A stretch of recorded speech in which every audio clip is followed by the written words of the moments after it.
کہ 3 طرح کے لوگ ہیں جو موت کو فیس کرتے ہیں۔ ایک وہ طبقہ جسے پتا تو ہے موت آنی ہے لیکن وہ کمپلیٹلی غافل رہتا ہے، جس میں آپ کا سیاستدان، جس میں آپ کا حکمران، جس میں آپ کا ظالم طبقہ، جس میں آپ کا راشی طبقہ، یہ سارا سب کو پتا ہے کہ موت آنی ہے، لیکن وہ کیا زندگی کیسے گزارتے ہیں؟ اس کبوتر کی طرح آنکھیں بند کر دیتے ہیں کہ جیسے آنی ہی نہیں ہے، جب آئے گی تو دیکھا جائے گا۔ دوسرا وہ طبقہ جو موت کے اندر اتنا موت کی سوچ میں گھر جاتا ہے کہ وہ ڈپریشن میں چلا جاتا ہے، مطلب کہتا ہے دنیا میں رہ کے کیا کروں گا، جی کے کیا کروں گا، گھر بنا کے کیا کروں گا، گھوم کے کیا کروں گا، بچوں کے ساتھ ادھر ادھر جانے کا فائدہ کیا، 24 گھنٹہ یا مصلی پہ بیٹھنا ہے یا اللہ اللہ کرنا ہے۔ وہ طبقہ جو خانقاہوں میں چلا گیا، وہ طبقہ جس نے ترک دنیا کر دیا، یہ دوسرا طبقہ۔ اب اس طبقے کی زندگی سے خوشی نکل جاتی ہے کیونکہ یہ دنیا کی لذتوں سے مالا مال نہیں ہو سکتے، یا یہ ڈپریشن میں یا یہ عالم خوف میں زندگی گزارتے ہیں۔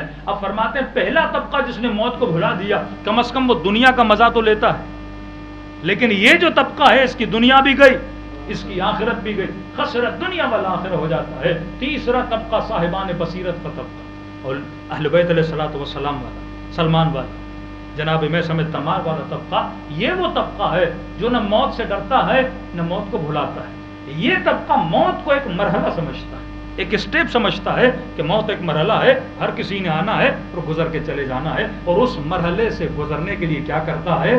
تیاری کرتا ہے۔ کہ امیر المومنین فرماتے ہیں ہم اہل بیت کے لیے فرق نہیں کہ ہم موت پر آئیں یا موت ہمارے اوپر آ جائے۔ یہ جناب قاسم کے جملے، الموت لی احلی من العسل، موت میرے لیے ایسے ہے جیسے شہد کا ذائقہ ہوتا ہے۔ تو یہ ہمارے ہاتھ میں ہے کہ ہم اس موت کے مرحلے کے لیے تیاری کتنی کرتے ہیں، کس طرح کرنی ہے، کیا کرنی ہے، یہ سب کچھ اہل بیت نے بتایا ہوا ہے۔ بس انسان زندگی کا آدھا گھنٹہ، صرف ہاف این آور ڈیلی نکالے اور پڑھے کہ میں نے آخرت کے لیے تیاری کیسی کرنی ہے۔ اردو میں کتابیں بہت کم ہیں لیکن ابھی کام ہو رہا ہے، عالم برزخ پہ تھوڑا سا انسان اسٹڈی کرے کہ واقعا آخرت کے لیے کچھ بھی نہیں۔ قرآن کے اندر جتنی آخرت کی آیتیں ہیں انسان صرف ان کو اسٹڈی کرے تو جتنا عقیدہ قیامت، عقیدہ برزخ آپ کا مضبوط ہوگا اتنا زندگی میں سکون بھی ہوگا، کیونکہ فنا کا سوچ کے انسان ڈپریشن جاتا ہے، یقین نہیں آتا۔ پاکستان کا مجھے نہیں پتا لیکن ویسٹرن ورلڈ میں آپ چلے جائیں، جتنے بھی اولڈ ہاؤسز ہیں جہاں بوڑھے لوگوں کو رکھا جاتا ہے، بلینئر، انجینئر، پروفیسر، سائنسدان، سارے اس اولڈ ہاؤسز میں ہیں۔ آپ جا کر دیکھو گے ان کی آنکھوں میں آپ کو مایوسی نظر آتی ہے، کیونکہ انہوں نے سمجھا ہم صرف جسم ہیں، اب جیسے جیسے وہ فنا کے قریب جاتے ہیں مایوس ہو جاتے ہیں۔ لیکن واللہ ان آنکھوں نے آیت اللہ بہجت کی آنکھوں کو دیکھا۔ ہمارے علماء مراجع آپ جا کر آج بھی دیکھ لیجئے، جیسے بڑھاپا آتا ہے آنکھوں میں چمک آتی جاتی ہے، چہرے پہ خوشی آتی جاتی ہے، کیونکہ موت ان کے لیے اینڈ کا نام نہیں ہے، موت اختتام کا نام نہیں ہے، موت ابتدا کا نام ہے۔ انہوں نے پوری زندگی جو محنت کی ہیں اب انتظار میں ہوتے ہیں خدا صلہ کیا دے گا، ملائک استقبال کیسے کریں گے۔ فرماتے ہیں 250 ملائک لوگوں کا انتظار کرتے ہیں، بس یہاں روح نکلتی ہے اور صفیں لگی ہوتی ہیں، آجا اللہ کے نیک بندے، آجا اللہ کے ولی بندے، آجا حسین کے عزادار، آجا علی بن ابی طالب کے محب، تم نے زندگی ایسی گزاری جیسی امیر المومنین نے کہی تھی۔ تو وہاں اگر محبوب بناؤ گے تو سکون سے یہاں وہاں جاؤ گے، لیکن اگر سارے محبوب دنیا میں بنا لیے تو یہاں سے جانے میں بھی کیا ہوگی؟ تکلیف ہوگی۔ اسی لیے کہتے ہیں آجا کربلا کے میدان۔ امام حسین کا ذرا کربلا کا ایک دن اسٹڈی کریں، ظاہر نسبت انسانی بھی ہے، بیٹے کا جنازہ ہے تو تکلیف کہ وہ شخص کہتا ہے میں حسین کو پہچان نہیں پایا کہ سر کے بال سفید ہو گئے، داڑھی کے بال سفید ہو گئے، بھتیجے کے جنازے پر گئے تو چینخ اٹھے، روئے، بھائی کے جنازے پر گئے۔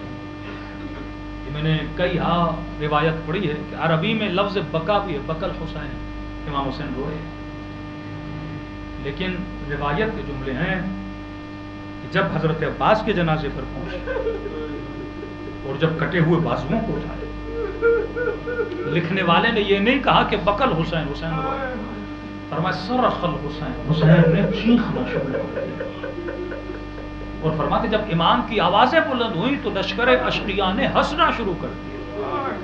اس وقت امام نے فرمایا کہ عباس اٹھ کے دیکھ کہ تیرے بھائی پہ لوگ ہنس رہے ہیں۔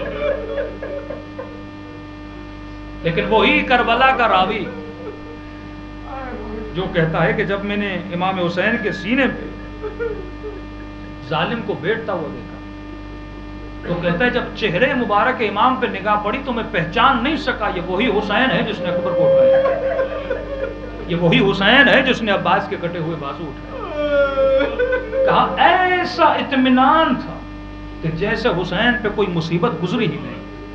یہ اطمینان بقا کا اطمینان ہے، یہ اطمینان اس آیت کا اطمینان ہے کہ یا ایھا النفس المطمئنہ ارجعی الی ربک راضیۃ مرضیہ، کہ حسین تیرا رب تجھ سے راضی ہوا، تو بھی اپنے رب سے راضی ہو جائے۔ ساری محنتیں انبیاء اور اولیاء کی یہ ہیں کہ راضی کون ہو جائے؟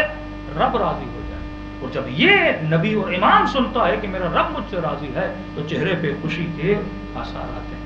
تبھی فرمایا ان کی رضا میں خدا کی رضا ہے، میری بیٹی فاطمہ جس سے راضی ہو جائے میں اس سے راضی، جس سے میں راضی اس سے خدا راضی۔